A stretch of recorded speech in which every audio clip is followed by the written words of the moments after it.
I am live. I am reading Time Out of Mind. It's the autobiography of Joan Marshall Grant. Today is Sunday the 30th of July and I'm at the third part now of this book. Joan Marshall Grant, well, Joan Grant as she is largely known, was a seer. She wrote books about her own far memories, her own previous incarnations, and because she had a lot of questions by readers of her books, which were acclaimed at the time, Winged Pharaoh was published 1937, and I think Life as Carola 2 years later. She wrote 7 far memory novels, books, and she was asked. So in 1956 she published this autobiography, which explains her childhood, her parents, and so on. And we are now in the third part, chapter 2, The Girls and the Twins. A winter drive through France, which would have been tiring for Malcolm, even if there had been room for the 4 of us and the luggage in Leslie's open Vauxhall. So we sent the car down to the villa with an RAC driver and went by the blue train. I'm just wondering whether I've read this one. I have read this one. Sorry, you will find it in the previous chapter. Because Malcolm is the twin brother of Leslie Grant, and they got married in secret. Chapter 3, Flatlands. By the end of January, Malcolm had found comfortable bachelor's chambers in Half Moon Street, run by an ex-butler and his wife, a motherly old woman who promised to cosset him. We had been down to Seacourt and had a belated wedding reception in the music room, and which, for most of the time, Malcolm understudied for the bridegroom without anyone noticing the difference. When I could at last escape long enough to look for Leslie, I found him with Susan, Iris' younger daughter, playing houses under the dining room table. Quite unabashed, he explained that he had an acute attack of party nausea, and that Malcolm and he often acted as each other's stand-ins. Although they were identical twins, were treated exactly alike and went to the same schools until at last they insisted on going to rival university, they were in every other aspect totally dissimilar. If one liked a person, a play, a picture, the other was sure to disagree. This was not contrariness, for when I asked their opinion even of something as impersonal as a film or a book, they invariably took opposite views. However, one thing they shared, their affection for me, and their opinion of their family. They became more informative about my in-laws after A.D. had cabled Leslie that he was to bring me out to the Argentine. "What's A.D. like?" I asked. "Pretty bloody," said Malcolm, and Leslie said, "You may be able to bounce him, which is more than any of us can do." "What's your sister like?" "Oh, Elsie's all right," said Malcolm, "only I wish she wouldn't wear spats with a kilt when she's shooting. She's a very good shot, considering she's a woman." And Leslie said, "She's a commandant of Girls' Guides, so you'd better not let her know that you refuse to even be a brownie." "What's Elsie's husband like?" "Ronald? Oh, he is a cheerful type. He can even get A.D. into a reasonably good temper," said Malcolm. And Leslie said, "You will like Ronald. He talks nearly as much as you do." "And your eldest brother?" They both brightened. "Duncan is a thundering good chap. You won't see him, though, for he is on his way home to marry a girl called Margaret Birkin." "What's she like?" "I have no idea," said Leslie. "We haven't seen her. She went out to the Argentine and met the rest of us, so she will have had enough of the Grant family to go on with. She might like to meet me. After and daughter-in-law had better band together to protect each other from A.D., I suggested." "But you're a Grant too now," said Leslie, which appeared to settle the matter. "And what about Babs? Is she a terrifying grandmother, stepmother?" "Babs is all right. She's a bit older than us and younger than Duncan," said Leslie. "She's Irish and a Roman Catholic, not the emotional kind of Irish," he added hastily. "She does her best to keep A.D. genial, but of course she can't do much with him." And Malcolm, with a heartfelt sigh, said, "Poor Babs. Think of having father in the same country all the year round." At the day of our departure at Drinura, Malcolm treated me like a hospital nurse cheering a patient on the way to the operating theatre. He went with me to choose my trousseau. Dress shops amused him and were dominated by Leslie, and encouraged me to buy dresses which would have been more suitable for a sophisticated woman of 30. He frequently implored me on no account to let myself be bullied by the Grants. I perched precariously on an emotional seesaw. Sometimes I was a child being outfitted for its first term at boarding school, and the next moment a knight getting several new suits of armour before setting forth to challenge a multi-headed dragon. On the 2nd of February, Malcolm saw us off at Tilbury, and during the voyage I acquired more self-confidence. People on board liked me, so why shouldn't the Grants? My lovely new clothes were a success. I could dance the tango, I could play golf, I could play chess, I could play squash. Damn it, I would make them like me. While the Armida Star steamed up the River Plate, I was still trying to decide what to wear for my first entrance, in front of a critical, but what I hoped would soon prove to be an enthusiastic and appreciative audience. My final selection was a circular skirt and long-sleeved bolero in white crêpe de chine from Calotte, very chic, and so suitable for a hot climate, as it allowed a cooling draught to play on the discreet glimpse of my bare midriff. With this I wore a white felt picture hat with appliqué navy blue satin flowers, which I had bought in Paris, an enormous navy blue chiffon handkerchief, and high-heeled sandals. A.D., with Elsie and Ronald in attendance, was waiting for us when the ship docked at Buenos Aires. My first glance showed me that the chief dragon was grey and spare and arid. He removed the pin's nest from the bridge of his long, thin nose, polished it carefully on an impeccably clean handkerchief, and took a second look at me.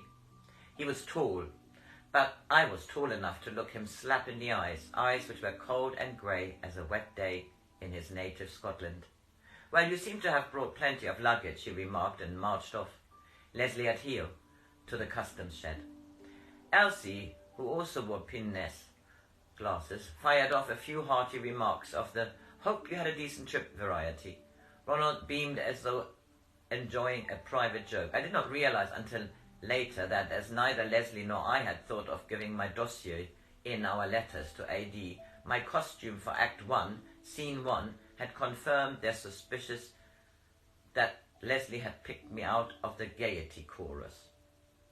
We drove in silence to the Plaza Hotel, and after dinner went up to the sitting room of the suite to sit on stiff little gilt chairs round a central table which supported a gilt basket of flowers with a label attached to the handle emphasizing the point that it was a present to the bride from the manager of the Plaza Hotel. So far as I can remember, although I must be wrong, no one spoke a single word, except Ronald, who did his best to help me by acting as compere to my feverish stream of chatter.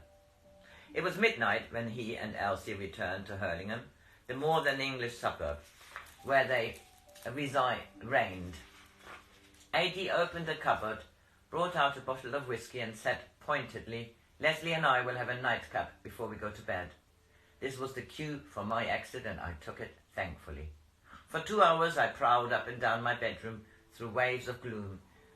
In the thought I was objectively apologetic for being such a ghastly failure. On the crest I quivered with self-pity and rage. At last the bedroom door opened to disclose a radiant Leslie. "Darling, you are marvellous," he exclaimed as he hugged me. "My clever, beautiful Joan. No one has ever made such a hit with A.D.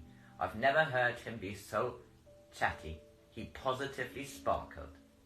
The next morning I thought it would be tactful to leave them alone together, so I went out to have a look at B.A., as I had learned to call the city.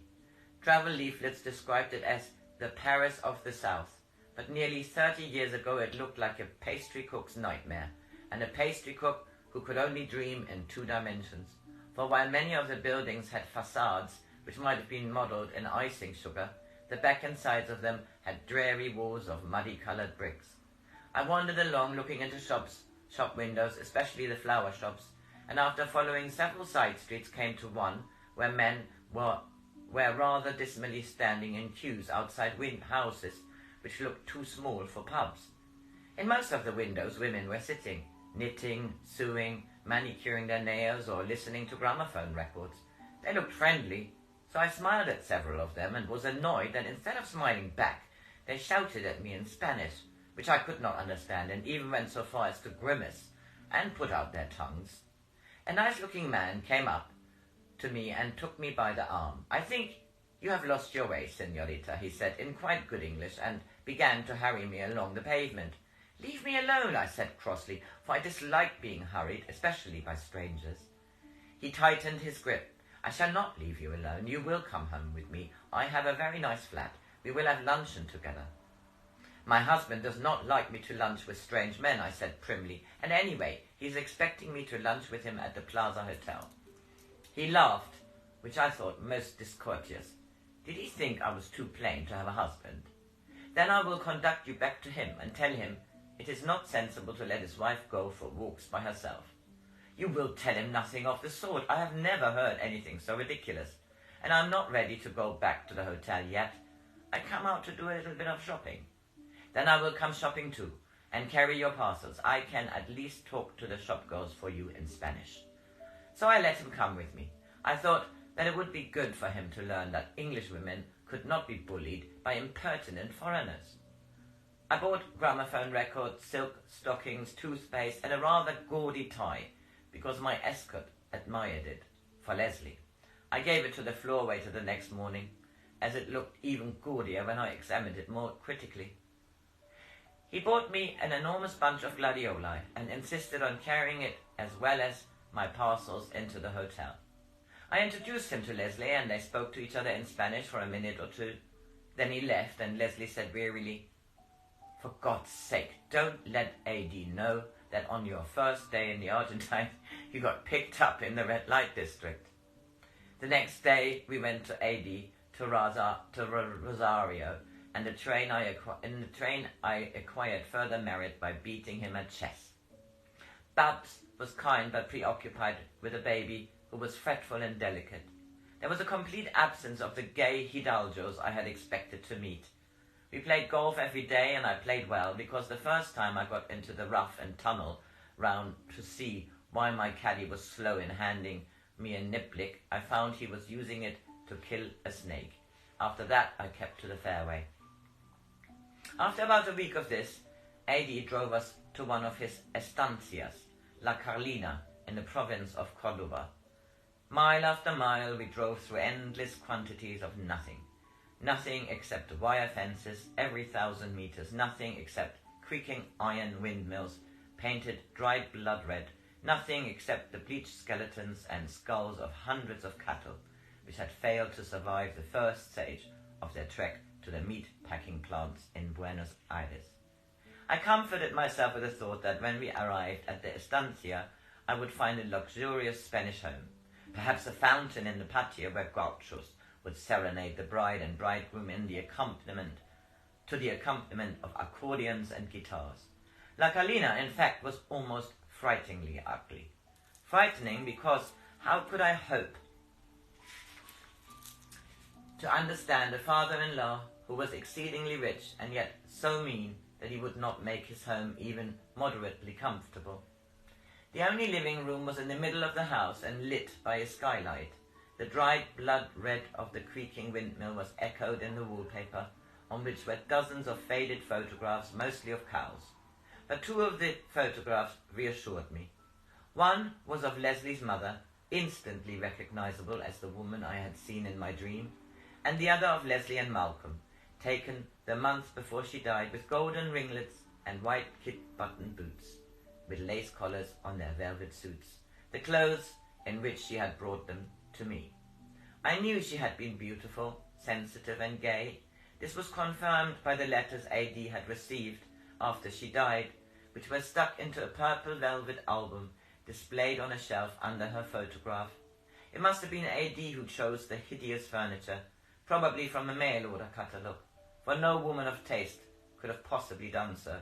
Except for the dreadful windowless room in the middle of the house, there was nowhere else to sit, except a kind of veranda, but that was reserved for A.D. and his endless pounding on a portable typewriter. Every morning we rode before breakfast. It was too hot during the rest of the day. and every 1,000 meters we stopped to open a gate in a wire fence. The mosquitoes were so plentiful that a grey pony I rode was black with them, and every time I patted him there was a splotch of blood on his coat. I soaked my shirt with citronella, but there were still so many mosquitoes eager for English blood that this, too, was disgustingly blotched at the end of the ride. For the rest of the day we did nothing, except play chess or piquet between meals and try to sleep through the worst of the heat. Even the herds of cattle seemed unreal, money on the hoof, waiting to be converted into a different currency, of racks of carcasses, tons of corned beef, coffined in tins. Even the sky was drab as nickel coin, no cloud galleons, no radiant sunsets. Through the dusty air it looked like a steel blue lid clamped over the rusty pan in which we fried. Even thunderstorms were unfriendly. A raucous clatter of brass instead of gargantuan laughter, and a bolt of lightning was sly enough to hit the corrugated roof and hurl me out of bed, while it left A.D. sleeping peacefully on the other side of the house. I was only there about a fortnight, though it seemed much longer. A.D. had promised to pay for a honeymoon trip to the Andes or by riverboat up the Pirana to see the Iguacha Falls, but when it came to the point, he would be just as nice for us and much cheaper to visit Elsie. Harlingham was far, far better than La Carlina, but everyone I met there was Scottish or English, and the club, which was the hub of their existence, was an imitation of the original one on the Thames. The houses were steadfastly mock Tudor with English gardens, pallid mignonette and sad little sweet peas instead of hibiscus, bougainvillea and 1,000 other exotic shrubs which should have flourished here. The men did not actually stain their bodies with woad, but they trotted off to catch the city train wearing stiff collars, and 6 spare ones in their attaché case to change into as they wilted in the heat. To protect themselves from being mistaken for soft-shirted Argentines. The women gossiped about servants, about club activities, about each other, and about me. The more Elsie tried to defend the honour of the Grants by declaring that Leslie had not found me in the chorus line, the less she was believed. But her clothes, dear, the dress she wore at the club last night was practically naked, said a lady looking smugly down at her modest fee.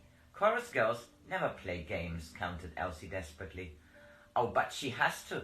All that golf and squash is necessary for a woman who is quite blatant about not wearing corsets. All this, though tiresome in many ways, had one advantage. At the club Saturday evening dances, the gentlemen could hardly wait to foxtrot with me to the gramophone, and when my feet were sore from being trodden on, I remembered how much worse it had been to be a wallflower in a pink dress at my first hunt ball. But I never got the chance of dancing a tango with an Argentine. Then Ronald came to our rescue and got us invited on a director's inspection tour of the railway south of Buenos Aires. The special coaches might have been rooms in a St. John Wood's villa of Victorian England, except that they had proper bathrooms. There were brass bedsteads, fireplaces with china dogs at each end of the mantelpiece, red plush curtains with bobble fringe, Axminster carpets, cake stands, beaded footstools, a decor which provided the background for my 21st birthday party, with an iced cake and candles, and lots of caviar. Apart from the absence of any scenery, almost the only snag was skunks. When annoyed by the intrusion of the train, they fired at it or else got run over, and the stink was so appalling that several times I was out of bed and retching over the basin before I was properly awake. We were south of Bahia Blanca before I saw real trees. Lombardy poplars planted as windbreaks to fruit farms, mostly apples and grapes. Most of the fruit farmers were Italian settlers, and we went to one of their homes. There were ruffled cotton curtains at the windows of the little box-like house. Morning glories had been trained over the corrugated iron roof, and there were rose-coloured grapes hanging from a trellis over the doorway. They gave us wine and laughed and chatted when they had got over their first shyness. They were very poor. They had 3 small children and were obviously soon going to have more, and they were busy putting down roots. They were not alien to the land where they were living. After so much flatness, I was thirsty for mountains. When we were within 2 hours of a point where, everyone told me, I should get the most magnificent view of the Andes that could be seen anywhere in the Argentine, the chairman decided that he would prefer to spend the night in a siding and retrace our tracks the following morning. My only consolation was that when his coach was being shunted so that it could occupy the place of honor at the end of the train, it toppled off the line and he out of the bed, hurting himself quite badly. On my way back to Buenos Aires, I decided that I had had more than enough of the Argentine. Our passage home had been booked on the Royal Mail steamer Alcantara at the end of May, so we should be stuck for another 6 weeks unless I could finance my alternative plan. Fortunately, several rich and silly old men patiently explained to me the rules of poker without asking whether I had played the game before. When I had 4 kings, my lip trembled, and when I had a pair of 2s, I bounced with excitement, and by the time we left the train, I had won just enough money to go by ourselves to Brazil. Marvellous, marvellous. Have a lovely Sunday.